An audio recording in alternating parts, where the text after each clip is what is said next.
Hey guys, as you can see we have hopped into our laptop screen. So we'll follow this guide for this tutorial. In this tutorial we'll deep dive into the basics and foundations of the Rust. We'll go through its syntax and we'll look after its several functionalities. So first of all, let's head over to our command prompt and let's just start our WSL cd into root directory, and to start a cargo project we just need to type cargo in it.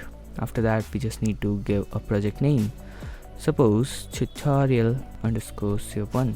As you can see, our binary is successfully created.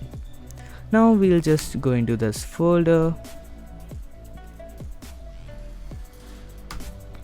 and code it.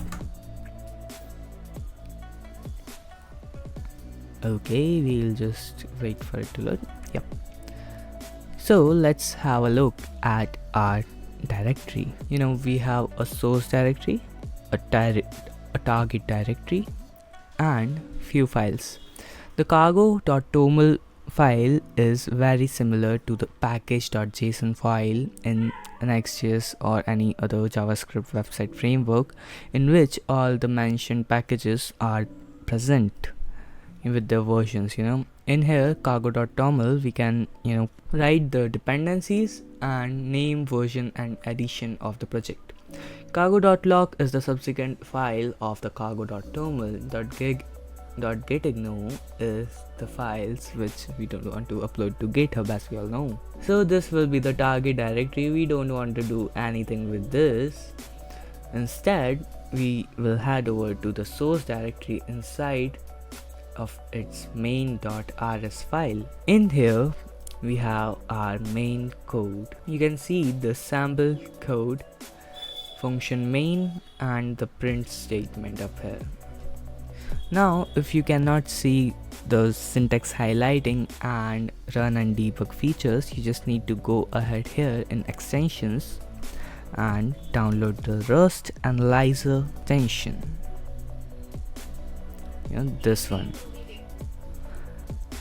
And this analyzer has pretty much every feature you need from this course.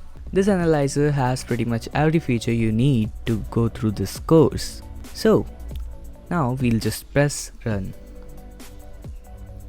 Now it has compiled successfully and output it in the terminal hello world. Let's discuss some other ways in which we can run our program. There's this command known as cargo run, which directly runs our program, and we have other method.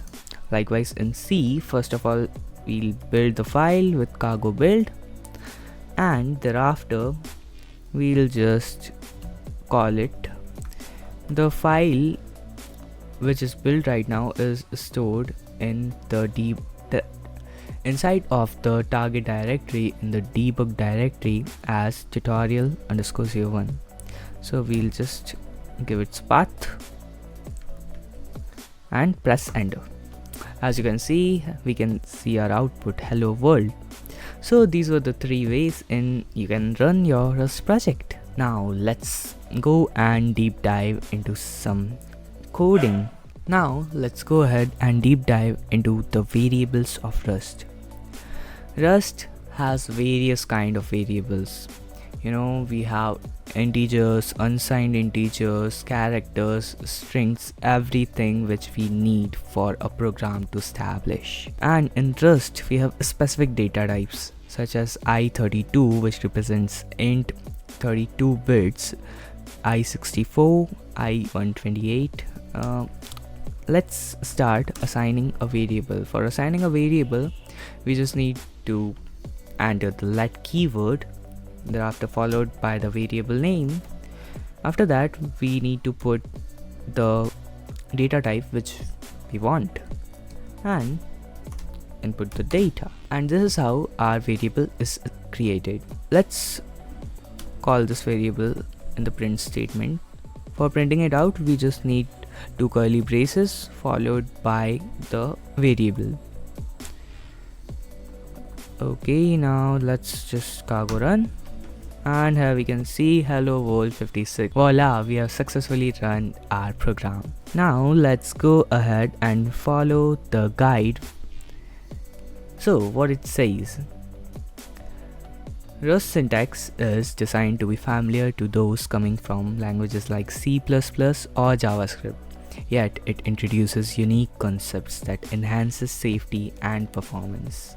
In Rust, we have two types of variables, immutable and mutable. As we have seen, we can create a default variable using the let keyword and it's set to immutable by default. What if we want to change it? We want to make it mutable, then we just need to put this mute keyword and thereafter we'll be able to make changes to that variable. Now though we have learned how we can declare the variables and its data types, let's have a look at ownership and borrowing. Rust ownership system ensures memory safety without a garbage collector. It enforces strict rules that prevent data races and dangling references. In this code snippet, we have three variables, s1, s2 and s3. s1 is a string data type which is hello, and s2 is basically moving the value of s1 into its own memory address, and s3 is just borrowing that data from s2.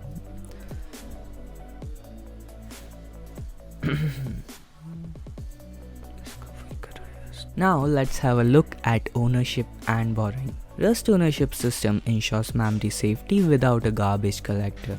It enforces strict rules that prevent data races and dangling references. So in here we have a code snippet with an example. We'll just go ahead and copy this code and paste it in our file. Yep. Here what we are doing is, firstly we are making three variables, s1, s2 and s3. In s1 we are storing a string named hello. This is how we can store a string in the Rust. And in s2 what we are doing is, we are moving the ownership of the s1 variable's data to the new variable s2. That means s1 no longer contains the value hello, and thereafter what if we want to reference the variable, we want to make a copy of the data and assign it to another variable. In s3 we had used AND keyword to do the same. Now let's go ahead and check the output by just generating tree of the variables. So what if we want to output these three variables? We want to print them.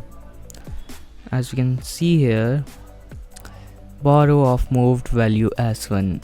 This value is moved from this variable to another variable, but if we run this, we'll get an error that states the same thing. So we can't give two variables, however we can generate the value of other two. As we can see, the value is hello hello. So this is how the concept of ownership and borrowing works. Now let's have a look at functions and control flow, right? Likewise, in any other programming language, functions and control flows work. In Rust, it remains same too. We have the fn keyword for initializing a function, and thereafter we just need to put a name to the function, and then we will just give the function parameters, and thereafter we can use this arrow to symbolize the return type of the function. So let's just perform a function. Let us make a function multiplicate, which will take two variables, a with type i32 and b with same type, and it will return the data type of i32 only. And in here we'll just perform a normal multiplication with a and b. So let's call this function into our main function. Multiplicate, let's give it a value, suppose 56 and 5. Okay, what's the error? Mismatched types found I32. Okay, so it was just a semicolon error. We'll just run it, and I just forgot to print out the statement. Let's store it in another variable, and now we can print it like this, and then we are just returning the C. So here we just need to declare the variable, and then we are just printing it out and then returning the same variable. Now as we can see, the output is 280, which is totally correct. So this is how we can produce a function in the Rust. Now we have same functionalities of other control flows such as if, else, loop, while and for in the Rust. We'll look after it in the future lectures because it's same as other programming languages. It's pretty basic, right? So now let's move forward to advanced spellcasting with Rust. We have complex data structures, enums, structs and collections. So what are these? Enums are basically a way of defining a type by enumerating its possible variants. Basically, we are creating a structure with several options. To produce an enum, we just need this keyword enum followed by the name of the enum, and then we can give several options. We don't need to specify the data type in here, and this is how we can initiate the enum. Now let's move forward to structs. What are structs? Basically, structs are the custom data types that group related values. Basically, these are the options with their data types. With the help of structs, we can make our custom complex data types. Now in here we have an example of struct wizard, which takes two things, name and level, and here we have initialized and struct for the same with the appropriate values. So yep, this is how we can initiate the structs. Now we have other several data types such as vector, hash maps and hash sets. The vector is basically like an array. It comes with several functionalities such as pop, push, delete, alter, etc. And it plays a pivotal role in structurizing the way of data in which we'll store it. Hash maps are basically the key value pairs like dictionary. In Python, we have a specific data type dictionary. Hash maps are like the key and value pairs. These are like the dictionary data type from Python.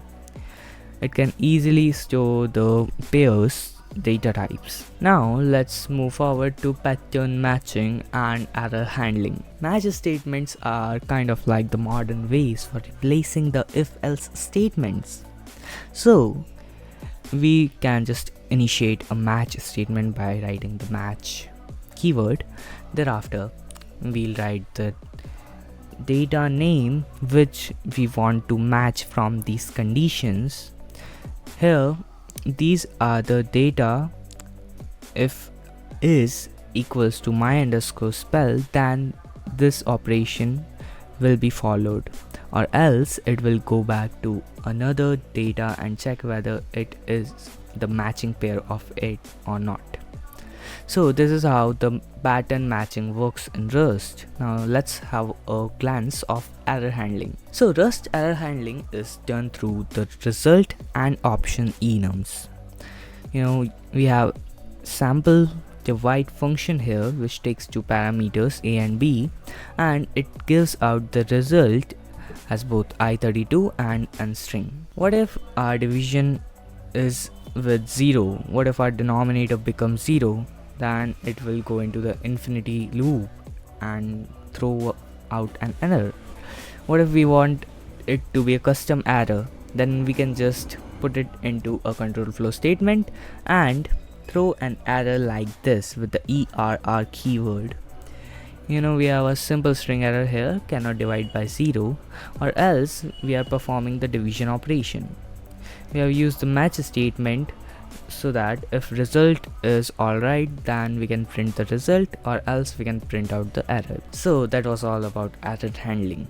Now let's have a close look at such advanced things in Rust. Now we have traits and generics. Traits in Rust define shared behavior that types can implement. Traits are basically interfaces from other programming languages. We can define the functions which we want to use later on to the specific field, structs, or any data types. In here we have a sample trait magic, which initiates a function cast, and we have referenced the self here. So now we have initialized another struct variable, which is wizard, and up here we are just implementing the trait magic for the wizard struct. In here we are putting the operation for function cast. That is just printing the statement casting a spell.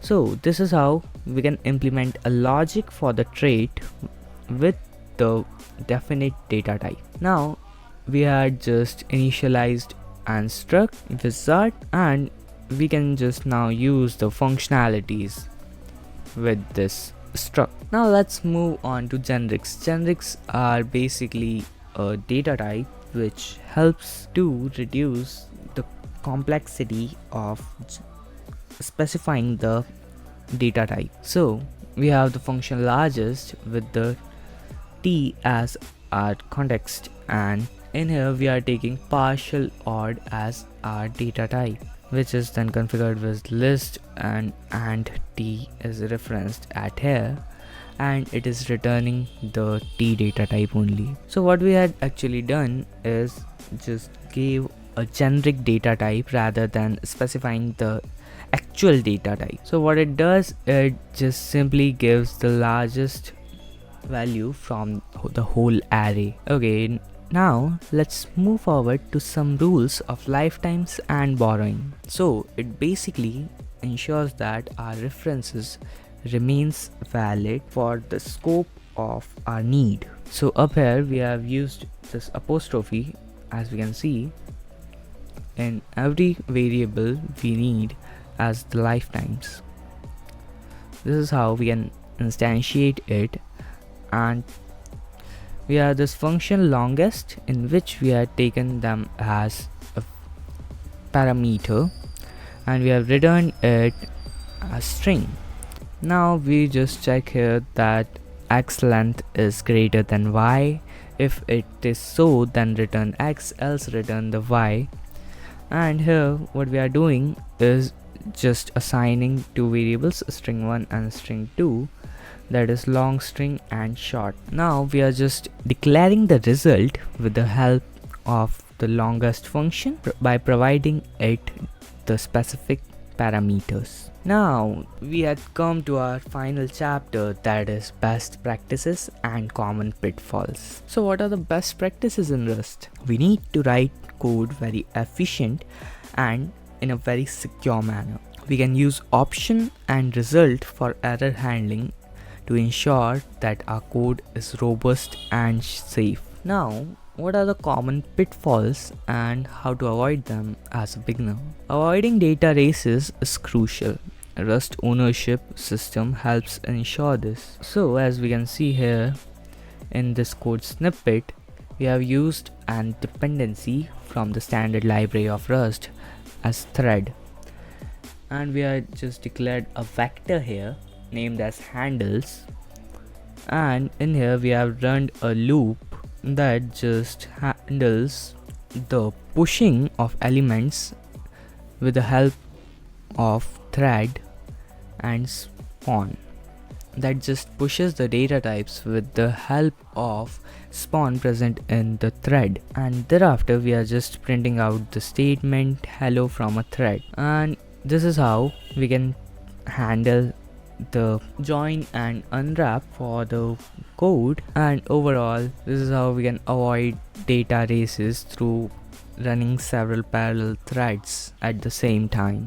So here we have some more tips for debugging and optimizing Rust programs. Rust Cargo tool is invaluable for building, testing and managing dependencies. As we have seen throughout the project, we had built the project with the cargo, we had run the project with the cargo command. So cargo plays a quintessential role in establishing Rust. Now we can build the project using cargo build. We can also test the project using cargo test, which will run the test file. We can just check the file for errors using the cargo check command. So this was all for today, guys. Let's cover the conclusion. This guide covered essential Rust concepts from basics to advanced topics. By practicing and exploring further, you can deepen your understanding and proficiency in Rust. Now, what if you wanna go ahead and check out more further resources? Then you should definitely check these. The official Rustline book, it's a go-to document. It's very recommended. You will get everything up here from introduction to the very advanced concepts. So guys, that was all for today. Happy coding, and may your Rust journey be as enchanting as mastering the arcane arts.